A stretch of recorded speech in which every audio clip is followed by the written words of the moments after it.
వచ్చింది. ఈయన మీద కంప్లైంట్ ఉందంట. అక్కడ స్టేషన్లో పనిచేస్తున్న ఎస్ఐ బైక్ దొంగిలించాడని. ఈయన ఇక్కడ ఉన్నాడని ఇన్ఫర్మేషన్ రావడంతో వచ్చాం. బైక్ బయటే ఉంది సార్.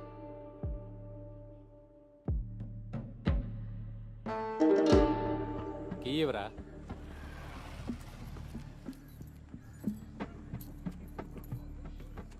పేపర్స్ అన్ని ఓసారి చూసి బండి తీసుకురా. సార్ మ్మ్.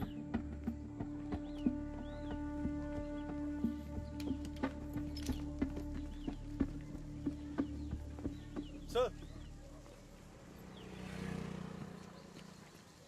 బండి రిజిస్ట్రేషన్ ఇతర పేరు మీద ఉంది సార్.